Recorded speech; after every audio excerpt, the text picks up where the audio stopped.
I came home from a business trip to find my patient in bed with my wife. The patient played innocent. "Johnny, since I've been with Helen, I feel like my condition has improved so much. Just do the kind thing and let me have her." I applauded, fast-tracked the divorce and split the assets, wishing them a long and happy life together. Perfect. One just diagnosed with cancer, the other secretly HIV positive. Let's see who takes down whom. A few days after I got back to the hospital from my trip, I received devastating news. My wife, Helen, had liver cancer, already in its late stages. I sank into my office chair, tears streaming down my face. Helen and I had been married for 6 years. Our relationship had always been good. The only regret was not having children. We told everyone it was my issue, but actually, she was infertile. Other than that, we got along great. Looking at the test results, I felt like a giant rock was crushing my chest, making it hard to breathe. How devastated would she be if she knew she had cancer? Her parents, who should be enjoying their golden years, would have to bury their own child. How could they bear such an unnatural tragedy? As these suffocating thoughts swirled in my head, a million emotions overwhelmed me.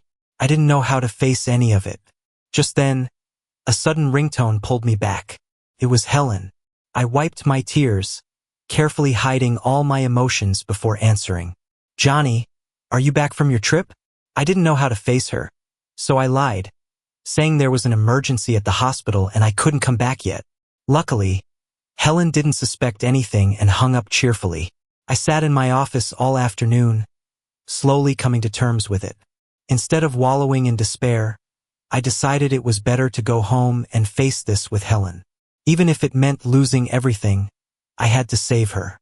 I had just taken off my white coat when I got a friend request on my phone. Helen's boyfriend. My heart lurched. I had a bad feeling. With trembling hands, I accepted his request. He sent a photo. A woman's slender, fair arm was wrapped around his dark, muscular waist. A stark, sensual contrast. I knew that small scar on her arm all too well. It was Helen's. My hands wouldn't stop shaking. My heart felt like it was being squeezed, a sharp pain making it hard to breathe. And I recognized the man in the photo, Stephen. He had accompanied Helen to a doctor's appointment a while back. Helen had said he was a distant relative. I never imagined he was an AIDS carrier. He'd seemed so attentive to Helen back then.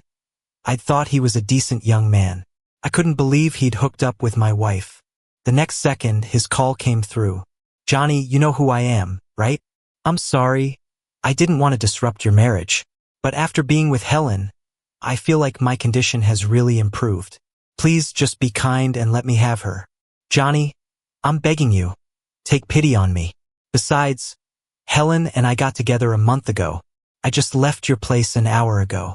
Johnny, she doesn't love you anymore. Let her go." His voice on the phone was tinged with provocation, yet mixed with feigned weakness. A chill ran down my spine. So, this adulterous pair had been at it for a month. No wonder Helen had called me earlier. She wanted to confirm if I was coming back from my trip, so she could bring him home. How could people be so shameless? And I'd actually cried for her. Right now, I wanted to rush over and slap her 10 times. I quickly did the math. Luckily, I'd been busy since my recent promotion to department head and hadn't been intimate with Helen for 2 months.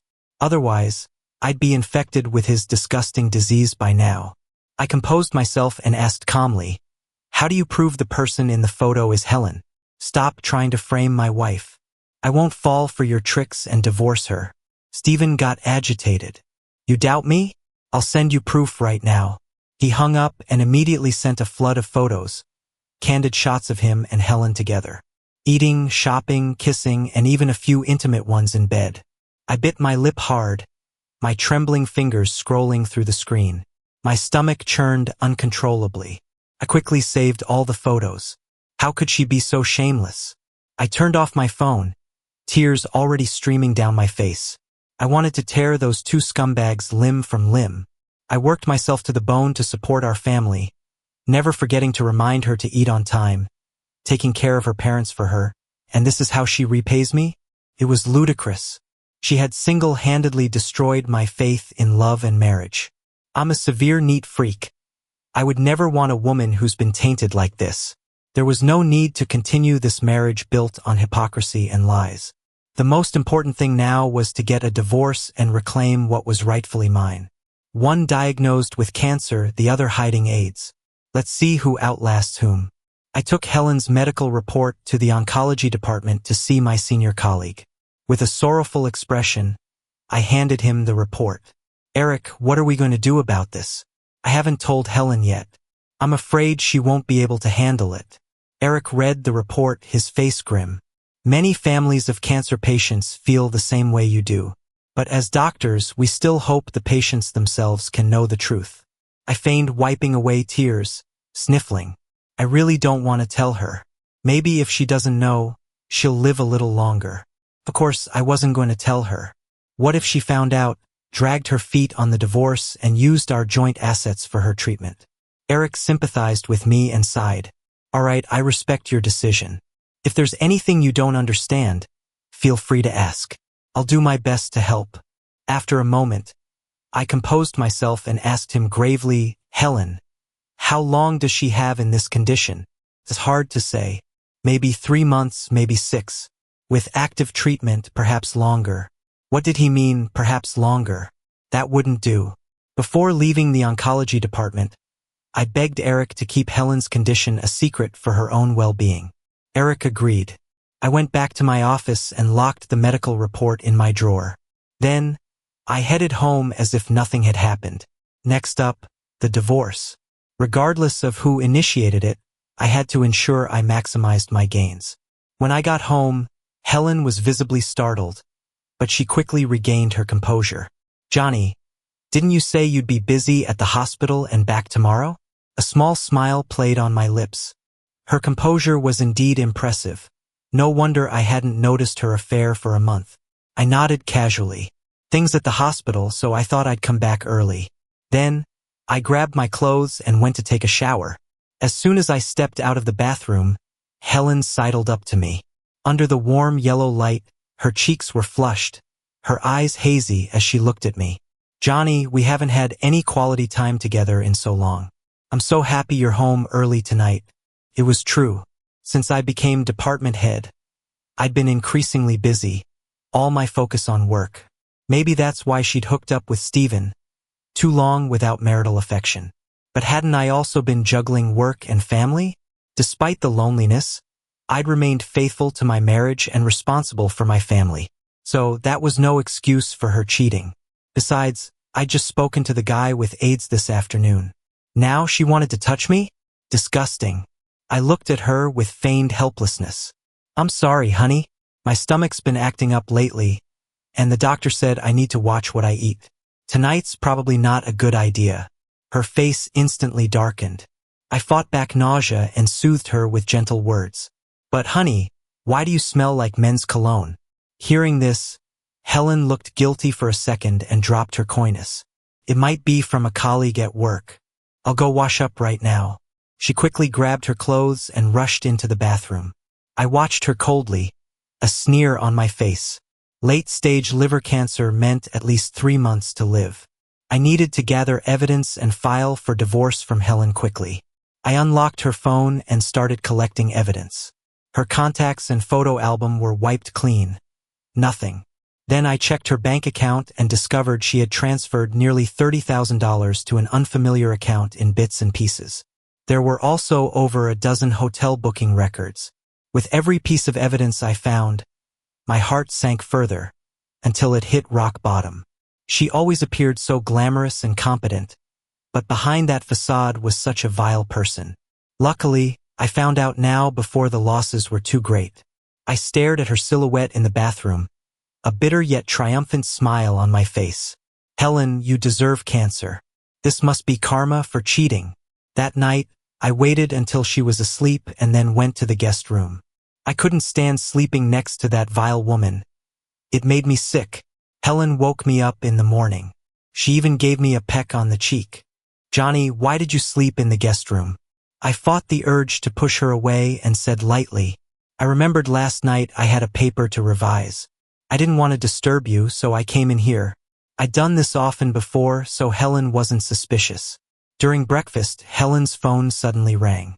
She glanced at it, her expression tensed, and she quickly took the call on the balcony. When she returned, her face was back to normal.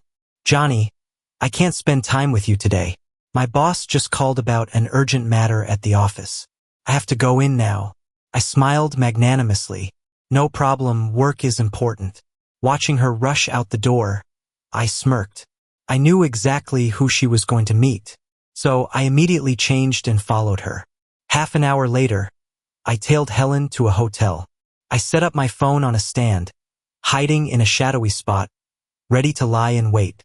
Just 10 minutes later, Steven strolled into the hotel, didn't even check in, and headed upstairs like he owned the place. Another 20 minutes passed before I dialed 911. "Hello, I want to report an illegal transaction happening right now. The location is the first hotel at the east intersection." The hotel was close to the police station, so the cops arrived quickly. With the police there, the front desk clerk cooperated and gave them Helen's room number. I followed behind the police, waiting for the show to begin, and turned on my camera to record the evidence. Just then, a male officer suddenly asked me, "What is your relationship to the person reported?" I immediately put on a pained expression. "She's my wife." As soon as I said it, the officer looked at me with sympathy. At the door of the room, a policeman knocked. "Police, open up." Sounds of rustling came from inside, and a minute later, the door opened. Helen had an ingratiating smile on her face. "My boyfriend is inside. I'm a law-abiding citizen." I immediately squeezed past her from behind and gave her a hard slap across the face. I questioned her angrily. Well, Helen, didn't you say you were working overtime at the office? How did you end up in a hotel room? If I hadn't bumped into you while I was out shopping, I'd still be completely in the dark." When Helen saw it was me, she froze, her face instantly paling. I seized the opportunity, pushed her aside, rushed into the room, and started recording Steven. "Scumbag and bitch, neither of you is getting away." Steven, terrified, huddled under the blanket, trembling. Helen frantically tried to stop me. "I'm sorry, Johnny. Let me explain. It's not what you think. I'll handle this, just give me some time. And I've been under a lot of stress lately, that's why this happened." "Johnny, please don't be angry. What a joke. Does stress give you a free pass to cheat? If that were the case, I could have cheated countless times." I didn't listen to her excuses and slapped her a few more times. Finally, the police pulled me away. "All right, stop fighting. Both of you, come with me to the station." At the police station, because of the previous transfer records, none of Helen and Steven's excuses held water. The police determined it was an illegal transaction, and both were sentenced to 15 days in detention. Leaving the police station, I let out a deep breath. After I got home and was about to rest, my in-laws showed up. Helen's mother started questioning me the moment she walked in. "Johnny, what's going on? I heard you called the cops on Helen and had her arrested." "Well, look at you, quite the big shot now, aren't you?" I looked at her coldly. "Your daughter is out there paying for sex now. She clearly has no respect for me, her husband. What's wrong with me calling the police on her?" Helen's mother glared at me fiercely. "Paying for sex? What are you talking about? We all know Steven. He even gave me a set of cosmetics a few days ago. He's much better than a useless man like you." I had to laugh. So Helen's mother knew about Steven. I was the only one left in the dark. This whole family was ganging up on me. How ridiculous. Just a set of cosmetics, and she'd completely forgotten all the designer bags and jewelry I'd bought her before. I looked at her mockingly. "Since you like Steven so much, you should hurry up and convince your daughter to divorce me. I don't want to be with her anymore either." Helen's mother raised her eyebrows and shouted, "Fine. A divorce it is. You useless freeloader. I'll have my daughter dump you as soon as she's back." She then stormed out, slamming the door. I sat on the sofa and saved the recording. 15 days later, Helen was released. When I saw her at the doorstep, my heart skipped a beat. The battle was finally about to begin. Helen's lips trembled, her fingers shook, and her eyes were red. Johnny, I'm sorry. I know I was wrong. It was just a whim. I don't really like him. Can you give me another chance? I promise I'll cut ties with him completely. Her time in detention didn't seem to have been easy. She had lost a lot of weight. She wasn't doing well, and that reassured me. She could cut ties, but she herself was already tainted. I looked down at her. Helen, if sorry fixed everything, we wouldn't need police. Cut the crap. Let's get a divorce. At my words, a flicker of panic crossed Helen's eyes. Divorce? How can you just say something like that? Johnny, I messed up. I'll agree to anything you say, but we can't get divorced. It's truly laughable when you're speechless. Admitting she's wrong while still cheating. I initially chose to marry her out of all the women I was set up with because I admired her strong, career woman persona. It seems you can't truly know the person sleeping next to you until you're at the point of divorce. Helen, you should have thought of this day when you were cheating. I simply can't accept this situation. Are you worried about the marital assets? Don't worry. Even though you wronged me first, I won't be completely merciless. If you have any decency left as a woman, just sign the divorce papers. Helen quickly explained, no, it's not about the assets. I just can't bear to leave you. We've been together for so many years. I really can't live without you. I was utterly speechless, tears welling up in my eyes. Then I grabbed the laundry pole from the balcony and slammed it onto Helen's back. Helen, you're such a hypocrite. Can't live without me? Then why did you cheat on me with someone else? I don't want to say another word to you. Just sign the divorce papers, and let's part ways amicably. I had no patience for her arguments. I just packed my things and went back to my parents' house. After staying at my parents' for a few days, they sensed something was wrong between Helen and me. My mom asked cautiously, Johnny, why are you staying home lately? Did you and Helen have a fight? Did she wrong you? Looking at their worried faces, my eyes reddened. After a long pause, I said, Mom, Helen, she's not a good person. She cheated on me. I want a divorce. I told them everything. My mom hugged me, her heart aching for me, her voice filled with anger. I can't believe Helen is so despicable. That heartless bitch. To think I treated her like my own daughter, always saving the best for her. We can't have someone that vile in our family. Divorce, you absolutely have to divorce her. Don't be afraid, son. Mom and Dad have got your back. My dad was so angry he slammed the table. That scoundrel. Dad, should I find someone to teach her a lesson? I quickly stopped him. Mom, Dad, don't worry. I can handle this little mess myself. A few days later, I saw Stephen had updated his social media. I love you, from dusk till dawn, from cold winter to warm spring, from a second to a lifetime, endlessly, in a ceaseless cycle. The accompanying picture was a photo of him and Helen. This time, he wasn't hiding anything.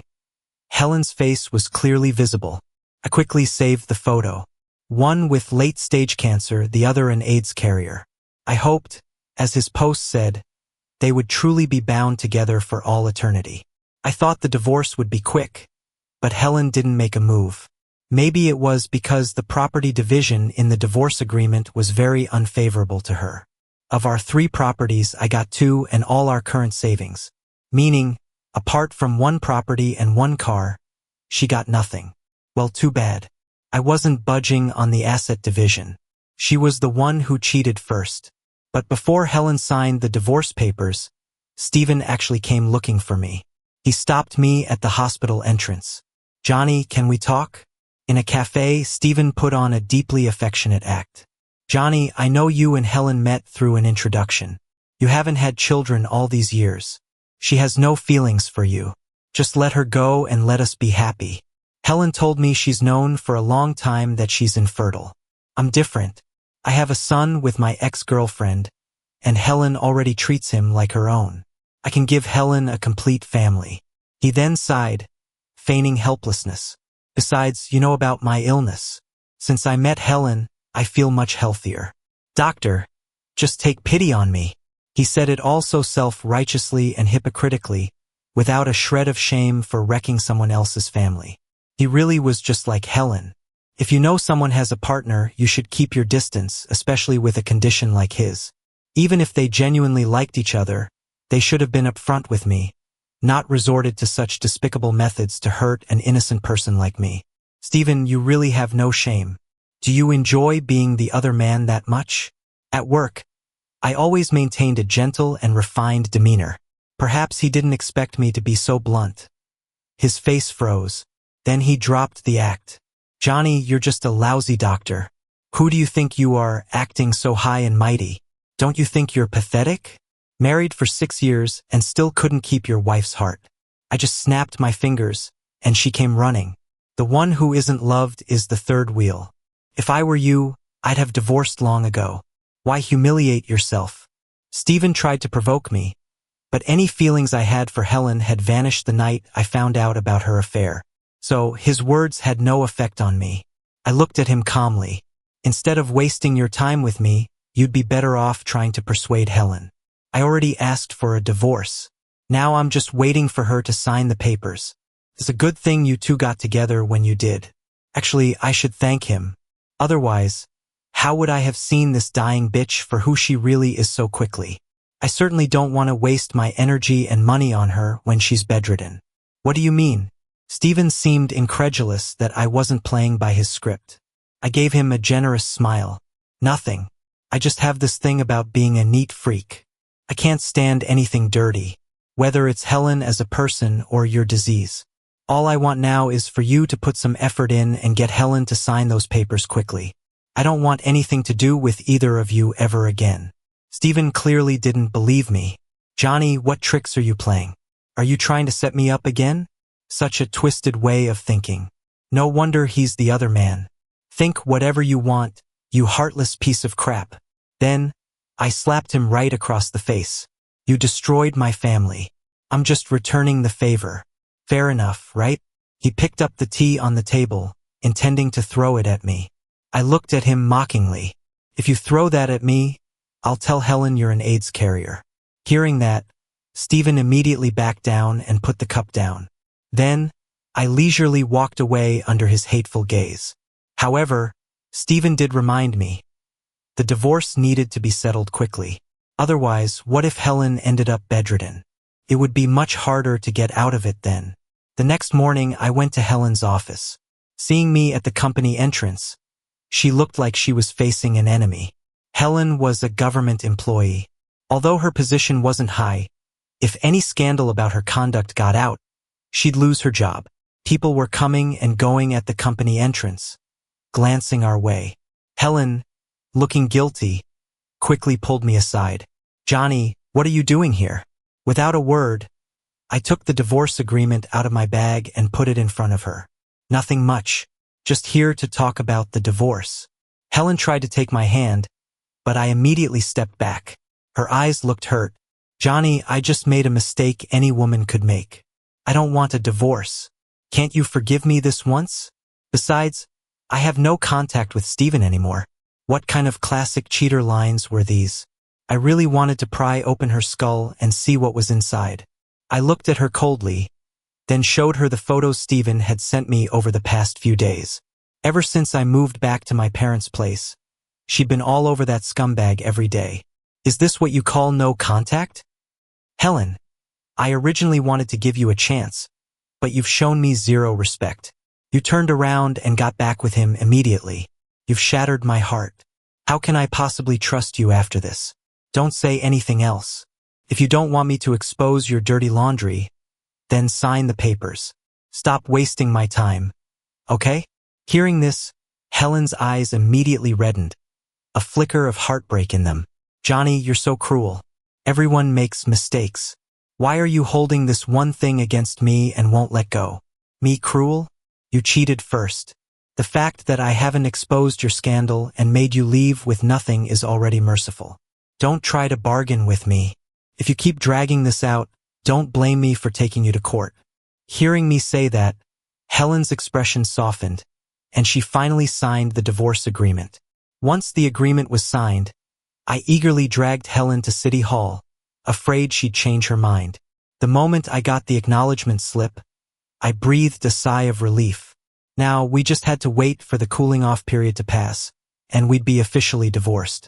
Afterward, I changed all the locks at home and cleared out everything we didn't need, especially the bed in the bedroom. The thought of those two scumbags having fooled around on it made me sick to my stomach. Helen also moved in with Stephen, starting their shameless life together. For many days after, it was as if Helen had dropped off the face of the earth. She didn't contact me. Stephen was quiet too. I felt uneasy, afraid she already knew about her cancer. After more than 20 anxious days, I sent Helen a message. City Hall, tomorrow, 10 a.m. A reply came back quickly. Don't worry, Johnny. I'll go with Helen. I let out a cold laugh, feeling a sense of calm.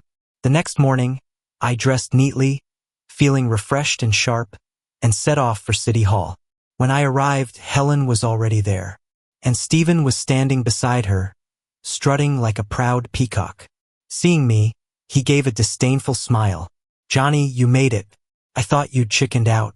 I snorted inwardly. I hope you can smile just as happily the day you find out Helen has liver cancer. They were being so conspicuous that passers-by couldn't help but glance at the three of us. Helen looked a bit awkward. All right, let's not make a scene here. Let's just go in. It wasn't until I held the divorce decree in my hand that I truly felt at ease. Outside the building, Helen said with a guilty look, Johnny, I'm really sorry about this. I gave her a cold glance. You don't need to explain anything to me. We're strangers now. If you genuinely feel guilty, please don't ever show your face in front of me again. Hearing this, Helen felt even more guilty. Johnny, if you ever need anything in the future, you can always contact me, if I can help. She already had one foot in the grave and still insisted to help me? Who gave her the audacity? Besides, I didn't want any more contact with her. No need. I cut her off. It's better if we remain strangers. Helen hadn't expected me to be so ruthless. She stepped forward, trying to grab my hand. I was utterly disgusted and slapped her hard across the face. Helen, can you get away from me? You're disgusting. You're the one who cheated during the marriage. Now that we're divorced, who are you putting on this devoted act for? Helen was stunned by the slap, looking at me with disbelief. I flexed my stinging palm, looking at her nonchalantly. I wanted to do that for a long time. I only held back because I was afraid she wouldn't agree to the divorce. Now that we were divorced, what the hell did I have to fear? I didn't cripple her only because she was dying soon. That slap was for your infidelity. You owed me that. The people are watching around us also figured out what was going on and started whispering. Helen, humiliated, glared at me with cold, hateful eyes. Stephen shrieked, Johnny, are you crazy? Why did you hit her? I shoved him away. Shouldn't I hit her? And you, so eager to be the other man, huh? Seeing her lover pushed away, Helen immediately raised her hand to hit me. I quickly pulled out my phone, looking at her defiantly. Helen, if you dare lay a finger on me today, a video of your little scandal will be in your boss's email inbox by tomorrow. Want to try me? Hearing this, Helen reluctantly lowered her hand, merely glaring at me fiercely.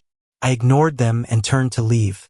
Today's big scene had destroyed any lingering affection between us. She probably wouldn't have the nerve to contact me again. Not long after I got home, Stephen intentionally sent me their marriage certificate.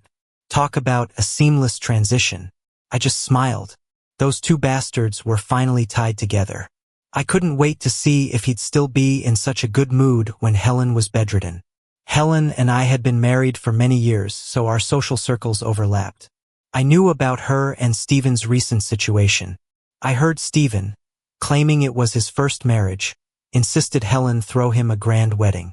But Helen was very image-conscious. If she got remarried right after a divorce, it would definitely look bad for her. Stephen threw several tantrums over it, and Helen, left with no choice, eventually caved. I looked at the invitation Stephen sent and smirked. For their wedding, as the victim, I absolutely had to give them a big gift. On the wedding day, the place was packed with guests. Their wedding was held at a 5-star hotel. The scene was both grand and romantic. Judging by the scale, it must have cost a fortune. Much grander than my wedding. When I arrived, Helen's parents were introducing their new son-in-law to others. I just pursed my lips. Let's see if you can still smile in a little while. I had just sat down when Stephen spotted me. Johnny, you're late. I thought you wouldn't dare to come. He was all smiles in front of me, looking like a victor. I smiled back. How could I miss it? Thanks to you too. I've been given a new lease on life. I absolutely had to deliver a special gift in person. Soon, the ceremony began. The new couple gracefully walked to the center of the stage, beaming with pride. The MC was saying some blessings. On the large screen behind them, their wedding photos were being displayed. But soon, the photos froze. What appeared on the big screen instead was a liver cancer diagnosis report and an HIV-1 viral load test report. Helen's and Stephen's names were on them, respectively. The venue fell silent instantly. Even the MC didn't know what to say. Then, the entire wedding hall erupted in an uproar. Huh? The bride has cancer? Looks like it's late stage, too. She probably doesn't have long to live.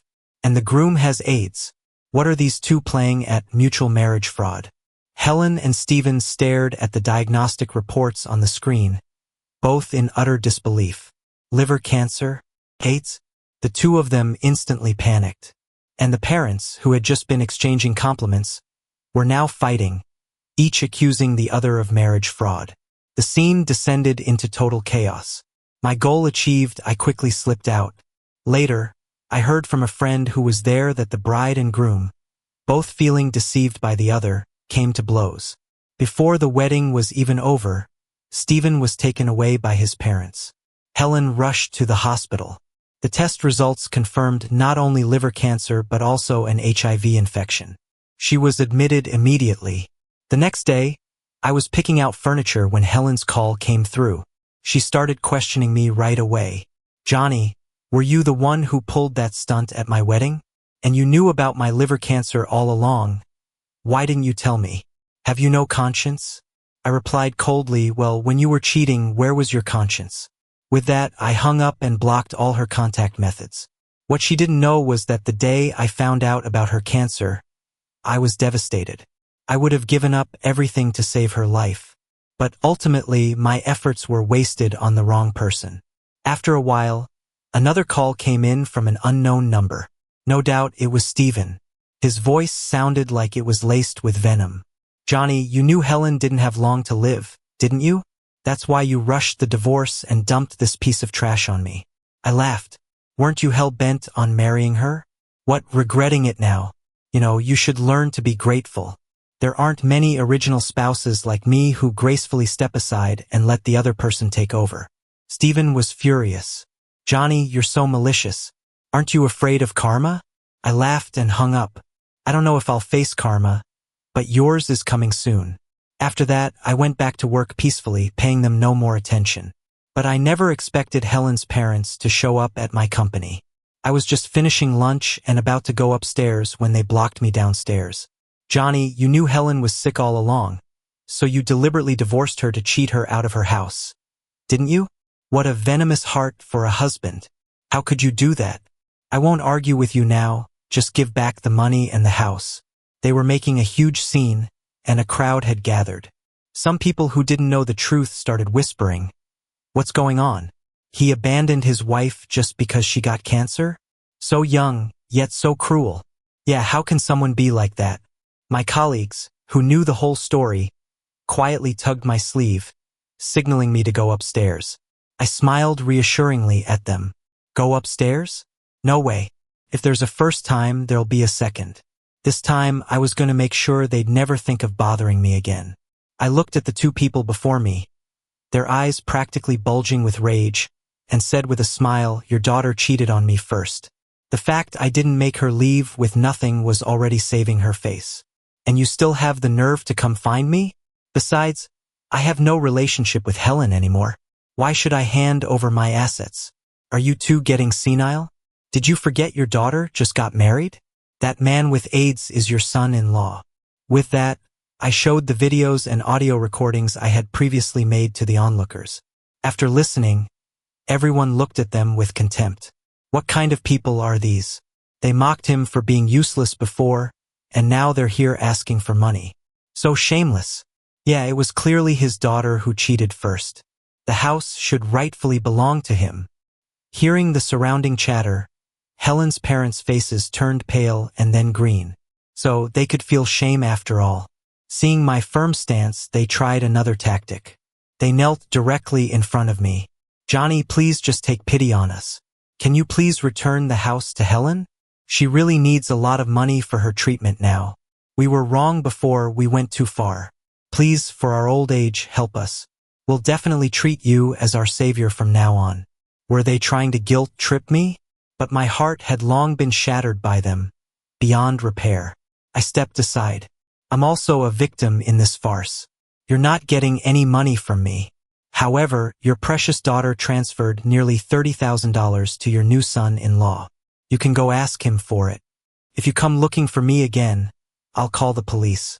If you go too late, the money might not be there anymore." The two old folks looked at each other and finally left dejectedly. I watched their retreating backs and smiled. The dog-eat-dog fight was about to begin. Heeding my words, Helen's parents immediately went to Stephen to demand the money. Stephen had only gotten together with Helen for her job and earning potential. Getting money from him now was absolutely impossible. He just collapsed on the ground, cursing Helen out, calling her a good-for-nothing, heartless bitch. He said the biggest regret of his life was getting involved with her, that she had ruined his life, and why wasn't she dead yet? I forwarded the video to Helen. She called me back immediately. "Johnny." Her voice was hoarse and weak. She must have suffered a lot recently. "I finally see Stephen's true colors now. I regret it. Can you come to the hospital to see me? I've really missed you lately." I scoffed. "Missed me? More like missed my money, right?" I replied coldly, "Helen, please watch your words. I am no longer your husband. Your husband is Stephen. Also, there's no magic pill for regret in this world. You made your bed. Now lie in it." With that, I hung up. Later, a friend told me Helen's condition worsened that same night. What I didn't expect was that Helen's parents, though old, still had a few tricks up their sleeves. When directly asking for money failed, they hired some local thugs to harass Stephen daily. They also loudly broadcasted his glorious deeds throughout the neighborhood. Now everyone in the complex knew. Many people looked at him with disdain. Some elderly folks even pointed at him openly, calling him shameless. "You, a homewrecker, that's immoral enough. Now you're clinging to her life-saving money? Exactly. I think you should just move out of this neighborhood. You're embarrassing all of us." Stephen, despite his poor character, had always pretended to be a respectable guy in the neighborhood. Being cursed at like this and harassed by thugs day in and day out, he had a complete mental breakdown. In the end, he returned all the money. It was all for nothing. He'd lost on all fronts. Finally, unable to stomach it, he spilled the beans to Helen's workplace. Due to the severe negative impact of the incident, her employer fired Helen. Hearing this news, Helen couldn't take the blow and was admitted to the ICU. Stephen seized this opportunity and filed for divorce. When dogs fight, they both get bitten. A month later, Helen didn't make it. She passed away. Helen's parents sold their house and all their belongings but still couldn't save their daughter. Unable to bear the shock, they too passed away not long after. As for Stephen, his reputation was ruined, and he was already sick. He had to move to another city and got involved in illicit activities. Due to a lack of precautions, he infected several people with AIDS. One of the women, infuriated, came after him with a knife to settle scores. He ended up stabbed to death in a foreign land. That whole family, you could say, was all neatly reunited in the afterlife. Perhaps this is what people mean by evil gets its due.